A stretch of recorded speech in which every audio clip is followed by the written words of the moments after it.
Hola amigos, otra vez aquí de nuevo en YouTube subiendo un nuevo video después de haber pasado un tiempo, aproximadamente 2 meses que no lo hacía. Pues han sido muchas las circunstancias, una de ellas este aumento de trabajo que hemos tenido, que tenemos nosotros el personal de la salud con esta epidemia, y lo otro es porque fui afectada por la misma. Tuve una infección por COVID y estuve un tiempo alejada incluso de mis labores como médico, y sobre esto les voy a hablar hoy.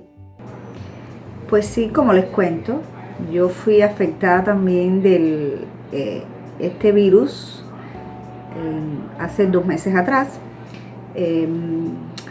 Como es lógico, soy una de las que dentro de la población tenemos más riesgo, los trabajadores de la salud.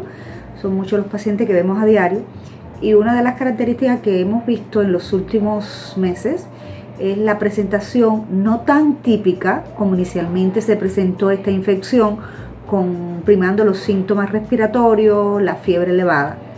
Le diré que la sintomatología que yo tuve fue bastante subclínica, o sea, nunca tuve manifestaciones respiratorias, nunca tuve tos, nunca tuve fiebre, solamente tuve síntomas digestivos.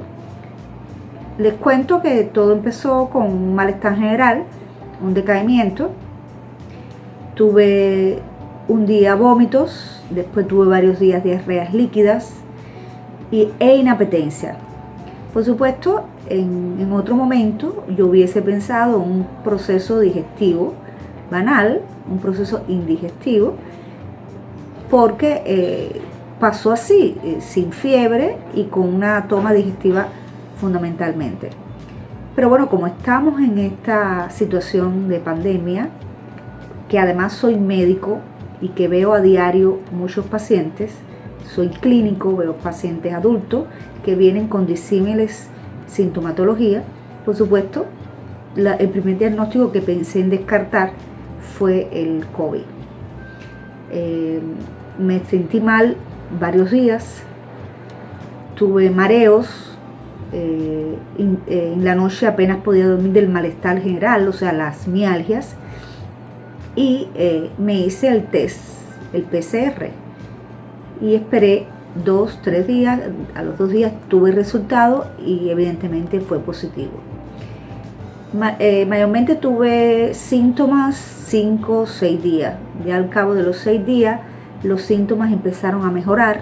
Nunca tuve pérdida del olfato ni del gusto, que es una sintomatología, un signo o síntoma casi que lo hace patognomónico de esta enfermedad, y que la mayoría de los pacientes, se habla de un 80%, lo tienen, y que hace pensar de un modo inmediato de que estás padeciendo de esta infección viral por COVID. Y en mi caso siempre traté de explorármelo todo el tiempo, nunca lo tuve. Sí, a pesar de que no tuve sintomatología respiratoria ni tuve fiebre, porque me la chequeé todo el tiempo, sí me ausculté yo misma y me ausculté estentores, o sea, ruidos en los pulmones, crepitantes en la base del pulmón izquierdo, a pesar de que nunca tuve ni falta de aire, ni tuve tos, ni tuve faringitis, o sea, dolor de garganta. Y me hice una radiografía que tuve discretas lesiones inflamatorias en esa base, que fueron desapareciendo solas a los pocos días. Diariamente yo me auscultaba y iban desapareciendo hasta que totalmente quedó limpio el pulmón. No hubo cambios hematológicos ninguno. No tuve, normalmente esta enfermedad baja los leucocitos, hace leucopenia, puede bajar las plaquetas, también lo vi, hacen trombocitopenia. Y no tuve modificaciones ni del hígado, de la función hepática, ni de la función hematológica. O sea, tuve un COVID o un SARS o una infección viral por COVID muy subclínica, que la hace atípica de lo que inicialmente se venía hablando. Tuve también unas aftas o úlceras en la boca, en la mucosa oral, y prácticamente la evolución fue buena, o sea, al cabo de los 6 días ya esos síntomas desaparecieron. Me volvió de un modo muy abrupto el apetito, por la mañana tenía náusea, inapetencia, y a la hora del almuerzo, de buenas a primeras, me comí todo el almuerzo. O sea que hay que ver que estamos frente a una infección prácticamente nueva para los médicos, para el personal de la salud, y que nos sorprende día a día apareciendo cosas nuevas, y ahora están apareciendo manifestaciones neurológicas que van más allá de una encefalitis, con mioclonia, con convulsiones. O sea que es algo que nos hace ver de que todavía de este virus no se ha conocido todo. El tratamiento que tuve fue sintomático todo el tiempo, Panadol para los dolores musculares, me hidraté en 2 ocasiones, porque como no comía, tenía diarreas, me hidraté en 2 ocasiones y eso me mejoró el estado general. ¿Cómo pasó todo? Al cabo de los 10 días ya yo no tenía el más mínimo síntoma, o sea, no tuve un síndrome post-COVID, que es ese decaimiento, la tos que queda a veces seca, la inapetencia, los dolores musculares, no los tuve. Yo me recuperé completamente al cabo de entre 6 y 10 días, y bueno, después de pasado el tiempo de aislamiento que se necesita en estos casos, me reincorporé a trabajar otra vez como si nunca hubiese tenido la enfermedad. 2 semanas antes de yo haberme enfermado, vi un paciente que vino a mí, que había sido valorado en varios lugares, incluso había sido valorado en el centro que atiende o que centralizado en el país para atender los pacientes con sospecha de COVID, y ni tan siquiera le hicieron el PCR porque simplemente no tenía síntomas típicos de la enfermedad. El paciente tuvo una sintomatología muy parecida a la que yo tuve, con decaimiento, inapetencia. Me decía, no puedo comer nada, no me apetece nada, estoy sin comer hace varios días, tengo mucho decaimiento, sin fiebre, contratada en mi consulta. Ya lo habían visto 2 médicos anteriormente, y uno de los últimos médicos que lo vio me lo remitió a mi consulta, como especialista que soy, para que yo diera mi valoración, porque el paciente, lejos de mejorar, se empeoraba con los días. Le habían hecho incluso una radiografía inicial y la radiografía había sido normal. Cuando yo lo vi, le indiqué complementarios, le indiqué un leucograma, un conteo de hematológico, porque vi que en el primer conteo hematológico que se le hizo tenía las plaquetas bajas, una trombocitopenia ligera. Yo le indiqué eso, le indiqué un test de dengue, y vi que las plaquetas estaban más bajas que el anterior, el test de dengue negativo. De inmediato lo oculto, aunque el paciente me denegó todo el tiempo síntomas respiratorios, solamente síntomas generales, no tenía ni vómito ni diarrea, solamente decaimiento e inapetencia y malestar general.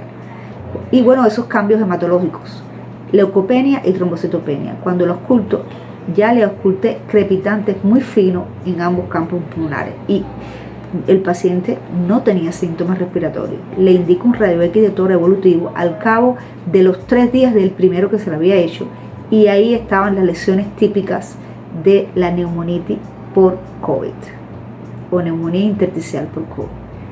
Automáticamente, bueno, se hospitalizó en el hospital o en el lugar que se ingresan estos casos, se le hizo el PCR, el test de COVID, y bueno, dio positivo. O sea, este testimonio de este paciente que yo vi, y con mi experiencia personal, le digo que estamos en tiempo de pandemia, que hay que pensar en cuanto paciente llega a nuestra consulta con cualquier sintomatología digestiva, general, reumatológica, hay que tener en cuenta esta enfermedad como primer diagnóstico a descartar. O sea, ya lo vimos en un paciente, y por todos he sabido que mientras más temprano tú manejes esta enfermedad como infección por COVID, la evolución del paciente va a estar mejor. Hemos corroborado que los pacientes, cuando demoran en ir al médico, sobre todo lo he visto aquí, que vienen ya con una dificultad respiratoria mantenida, saturando muy mal, la evolución por supuesto es mal, va a ser tórpida. El paciente son esos pacientes que vienen ya con una saturación en 70 y pico, 80 y pico. En los pocos minutos hay que ventilarlos, y ya el daño es marcado, Y no es lo mismo el paciente que inicialmente viene con síntomas determinados, se empieza a dar el tratamiento inmunomodulador, como lo que se está utilizando, la vitamina D, el zinc, la vitamina C, se le pone el tratamiento con corticosteroides del tipo de dexametasona cuando existe una saturación entre 95 y 90 y el paciente evoluciona mejor que cuando ya viene en bancarrota respiratoria.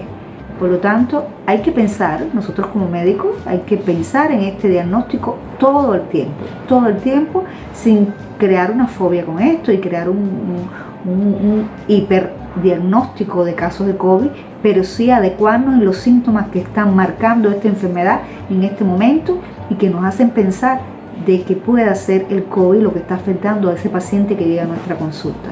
Por lo que sí es evidente que cada día son más los casos que se diagnostican y es una enfermedad muy contagiosa y por lo tanto va a haber la mayoría de los pacientes que vamos a estar viendo en nuestra consulta van a estar dados por esta afección.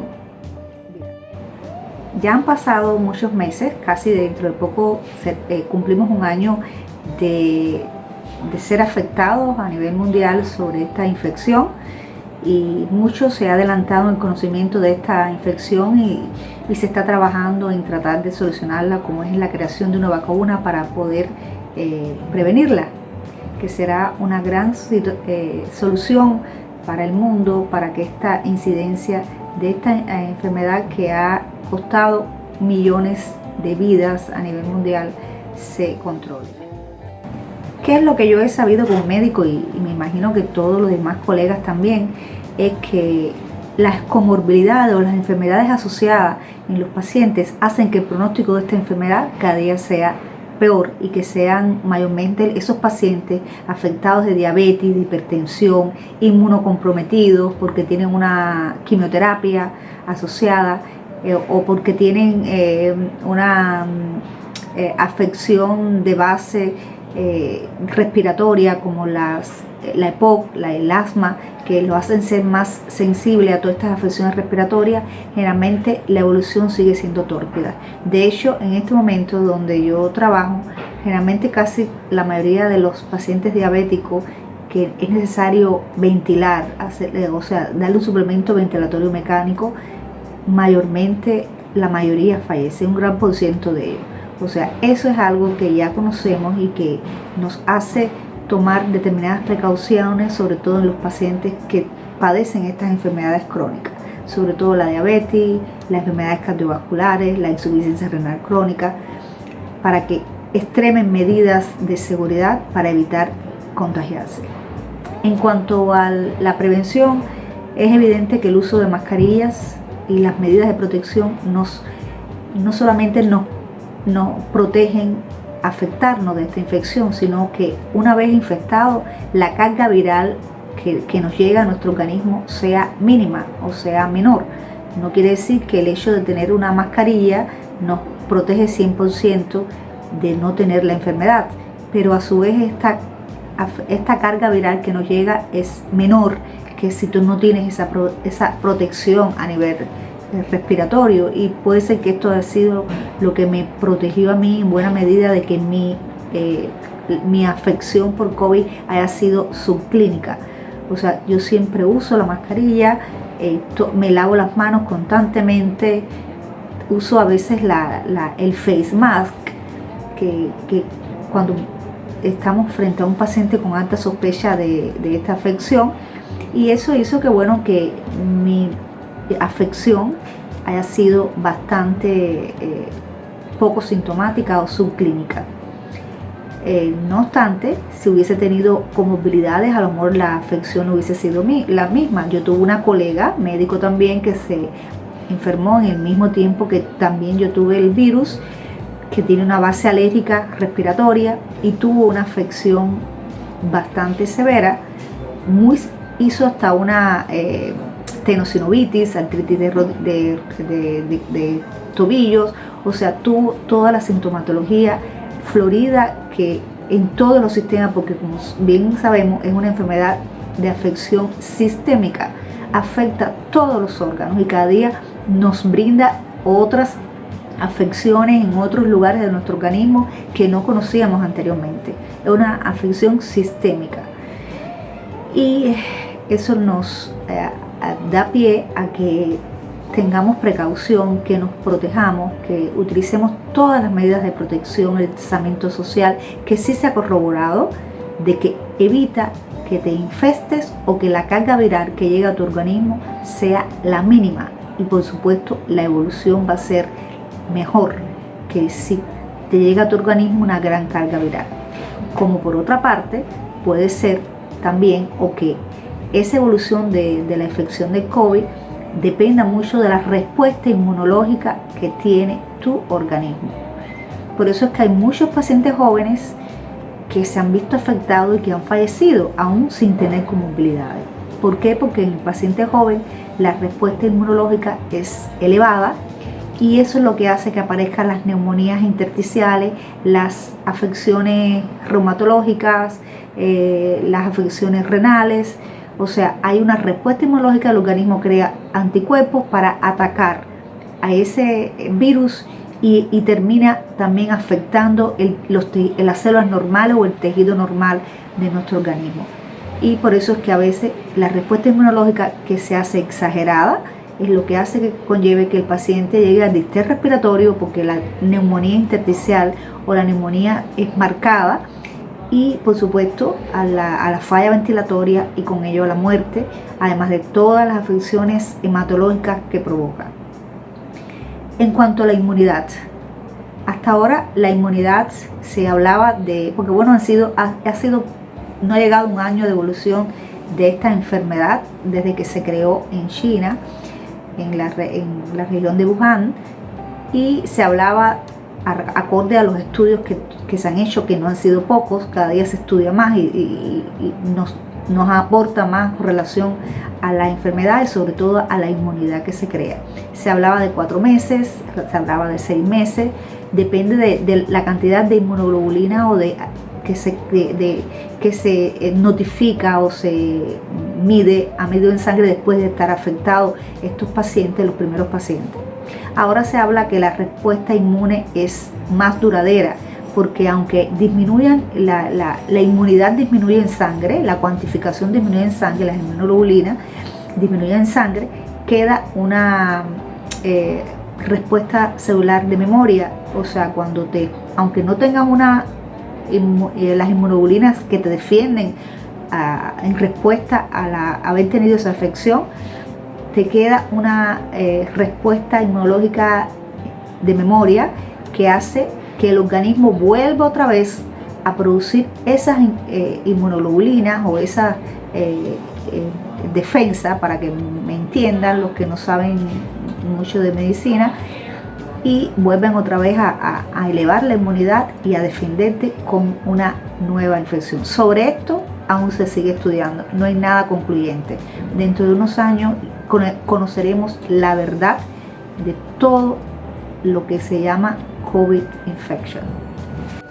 Bueno amigos, hoy después de haber hecho este corto video para hablar de mi experiencia como médico y como paciente frente a este COVID, espero le haya resultado de utilidad, porque son cosas nuevas que cada día nosotros, que somos los encargados de atender o de seguir o de darle solución a este problema de salud, nos estamos retroalimentando en el día a día cuando atendemos a cada uno de estos pacientes. Ha sido mi experiencia, yo espero que les sirva a ustedes como pacientes y a mis colegas como médicos también. Si les gustó el video, denle like, y si les apetece seguir tratando temas relacionados con el COVID, algo nuevo al respecto, me lo dejan saber en sus comentarios. Hasta el próximo video.